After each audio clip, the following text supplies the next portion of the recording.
Our next video series is all about pond management. In part one, I'm talking with Mossy Oak Properties land specialist Sean Malloy about the do's and don'ts of pond management, what to look for and what to avoid if you have a pond on your property. Mossy Oak Properties, where outdoorsmen find their favorite place.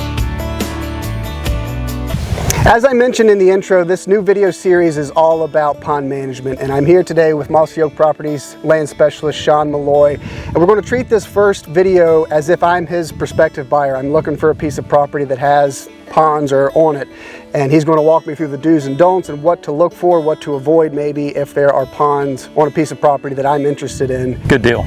Well, thanks for coming out to Central North Carolina, Cody, and today we want to talk about one of the most important things that people ask me about when they're looking for a piece of property is water features, and pond being one of those main ones that people desire. And the reason for that is multiple. It's a year-round feature on the property, right. So it can be used for fishing, swimming, boating, kayaking, canoeing, duck hunting. There's all kinds of things that can be done on a pond throughout the year for the entire family. So it becomes one of the most important assets on a property. Right. And ponds are not cheap to build. So if you can find a property that already has a pond on it, the chances are you're going to get more value for your money than if you bought a piece of property that did not have a pond on it and you constructed it. Right. So it's almost like buying an existing home. In some cases you can come out a little ahead on that. So today what we're going to do is we're going to contrast a couple different ponds on different properties.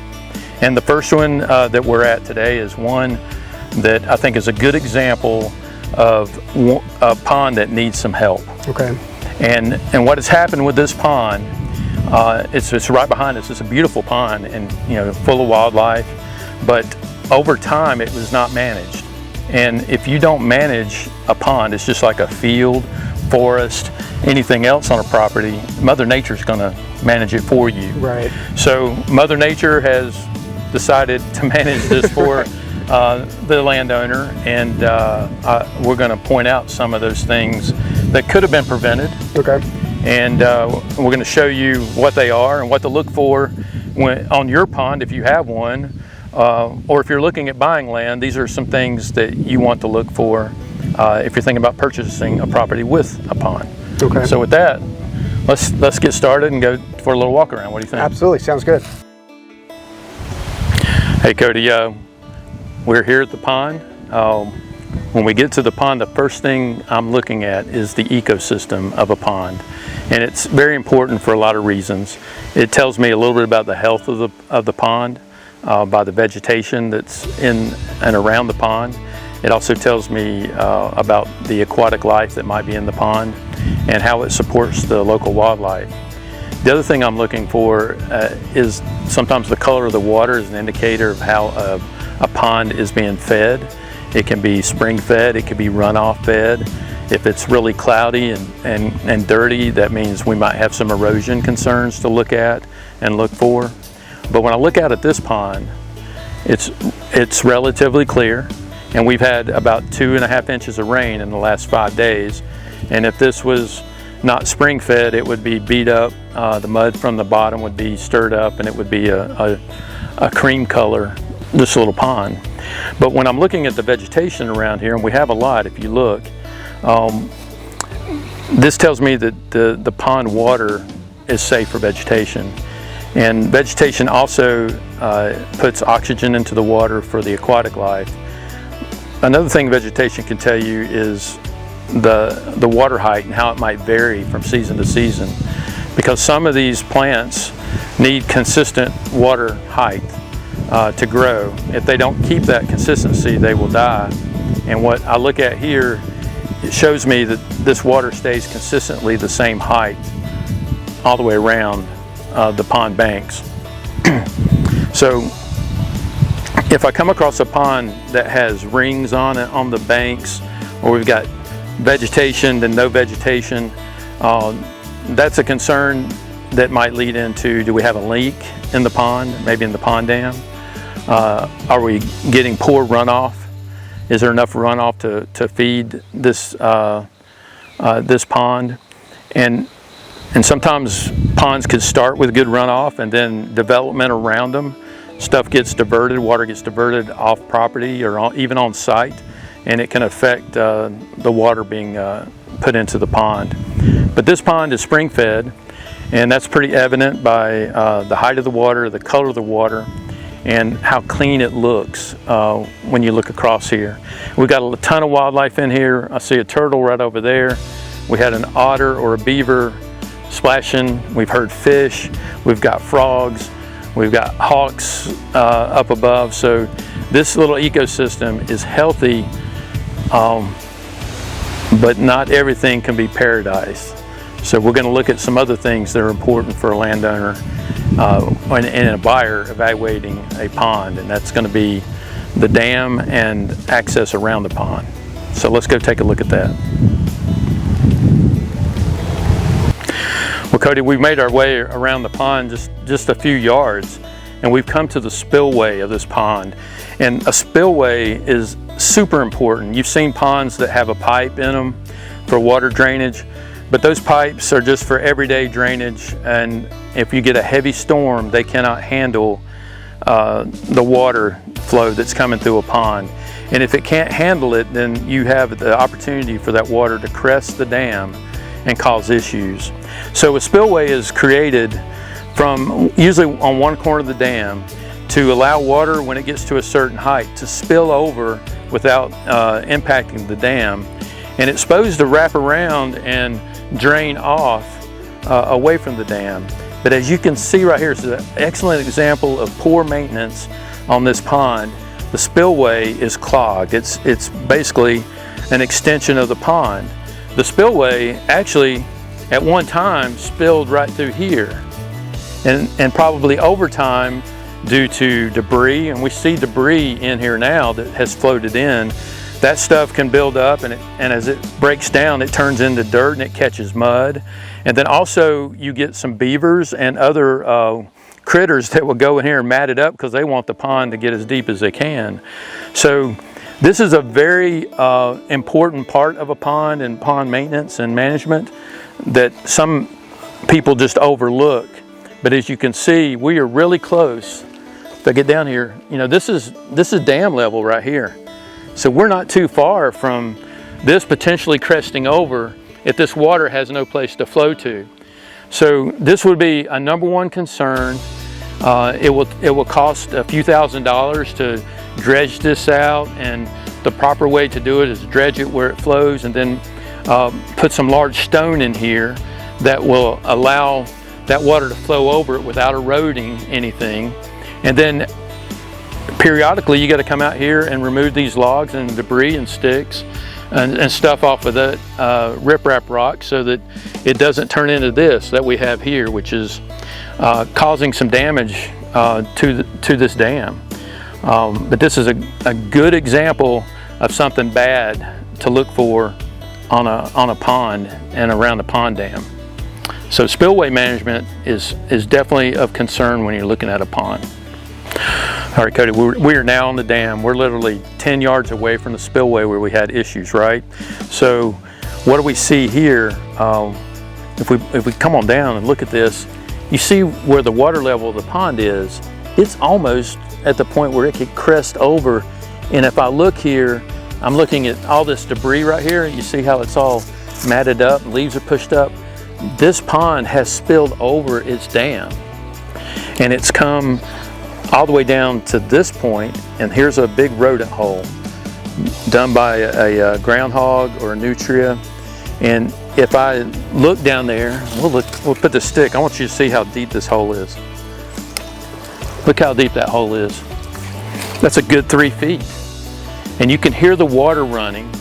And if you pan behind you and you look down, you can see the stream where this pond is not draining out of the spillway like it's supposed to. It's draining through itself. And this is a severe example of what rodents can do to your dam. It's also an indicator of things that trees can do if you allow trees to grow, especially big ones, and if they were to die or they fall into the pond or fall off of the dam and then their root system makes a big root ball hole, it can do the same thing and create a void for water to flow into. And water will always find a way to get through those voids. And when those roots are popped off of the tree and they decay, they're going to decay and leave a void, and water's going to find its way. So a couple of issues here just in this one spot is we've got rodent damage that has caused a breach in the dam. We've got a bad spillway that is now allowing water to breach over the dam because of this low area that has come up as a result of the rodents. Because if you look down here, you can see where the rodents had dug this out and where it has caved in. And now we have a 3-foot hole that's basically an underground trench that is allowing water to go out. So this dam will fail. It's not a matter if, it's a matter of when, if it's not repaired. So when you get out on a property, the dam inspection is very important.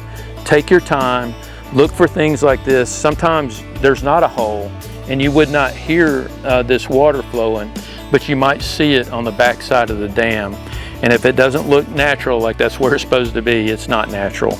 And we need to address it. We need to take a look at what we're dealing with, because just in these two little projects, we're talking thousands of dollars to correct it. And that may make or break a deal for either a seller selling a property or for you as a buyer making a purchase decision. So we want to take our time and evaluate the dam and the structure of the pond, in addition to what we talked about earlier with the ecosystem and the wildlife and the water source. So I've got a couple more things we're going to go look at. So come with me and I'm going to show you a couple other things that we need to be concerned about. Well, Cody, you just saw how beautiful that pond is, but even beauty can have the beast with it on a pond dam. And we saw a place just before getting over here, it's about 10 yards back that way, where rodents have caused a breach in the dam. And here everything looks normal. But when you get on the back side of this dam, if you look down here, we've got running water. And that's a big concern, because somewhere that water is coming out of this pond, going through this dam and coming out. And so it's not a matter of if it's going to happen, it's a matter of when this dam is going to be breached. Now you can get on a pond that doesn't have rodent issues on it, but it could still have this going on. And I've been on some properties where the pond dam on the back side was covered with briars, they're head high, or a lot of vegetation, and people don't take the time to go and walk that lower area, because if they just gone down here to the bottom like you see right here, they would have walked in all that muck and they would have found potentially found where breaches in the dam are occurring. So again, the pond dam is super important, the spillway is super important, and you need to take that time, do whatever you got to do to battle the chiggers and ticks, and get in there and make sure that if you own a dam or own a pond, that you take the time to check this periodically. And if you're looking at buying a piece of property that has a pond on it, you definitely want to inspect all aspects of the dam. Now, since we don't have signs of rodent here like we did at the other spot, this may be caused by root systems, by these big trees that you see around me. And there's a bunch of them if you pan down further down the dam. As these trees grow, their roots are going to the water. They want a water source, and that's why they get so big around dams. But what will happen is a beaver may come and cut that tree down and kill it, or they'll girdle it and kill it. There's an example of one right behind us we may look at. Or this tree might get blown over by the wind. It might fall into the pond and the root ball come out of the ground and snap those roots off. And when it does that, that root's going to die. And if that root goes from here to the water and it dies, over time it's going to rot. And when it rots, it creates a void, and that water will find its way through that void and then out the back of your pond dam. And so another takeaway as we look at this pond dam is there's entirely too much tree vegetation on this dam, and these trees need to be removed. When this dam gets repaired, that would be a #1 priority, is to remove these trees to make the repair complete and long lasting. So again, just to recap, not everything is rodent caused. It can be done by tree roots, but you've got to get back here on the back side of the dam and inspect those things to make sure that you don't have any leakage on the back side of the dam.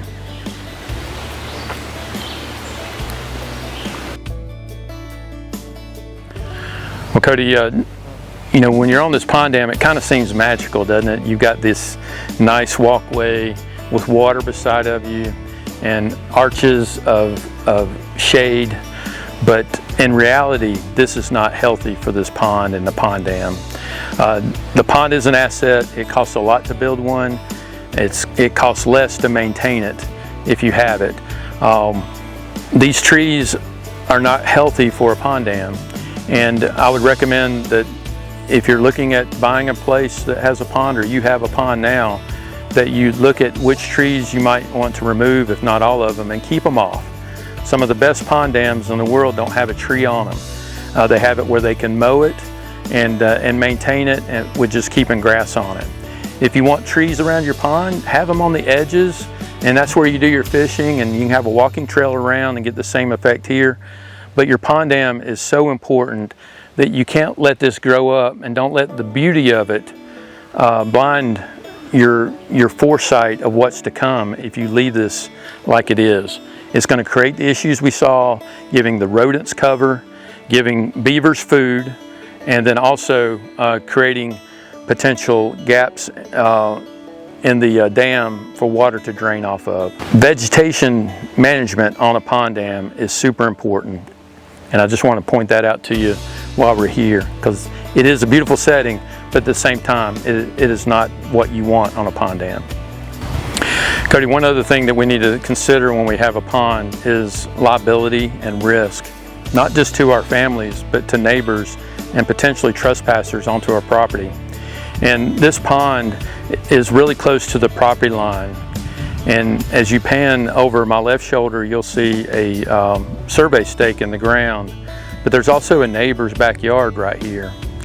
So there are things that landowners need to be aware of when they have a body of water, whether it's on the property edge or in the center of their property. You have the potential for unwanted human beings to come and fish, swim, put canoes in the water, and potentially hurt themselves via drowning or something.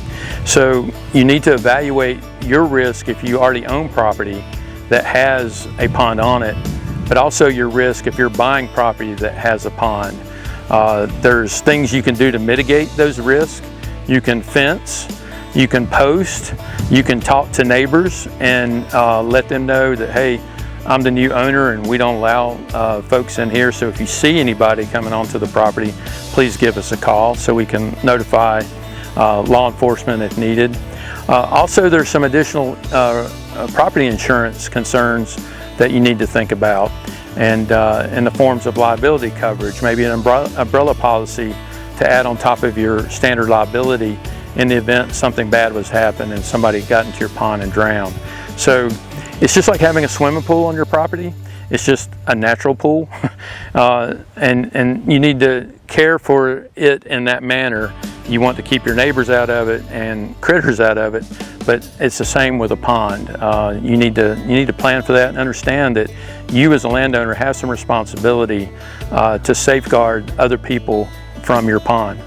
And a lot of people overlook that, but I want to point it out, especially to people that are thinking about buying a property with a pond. You need to be able to safeguard this from the public.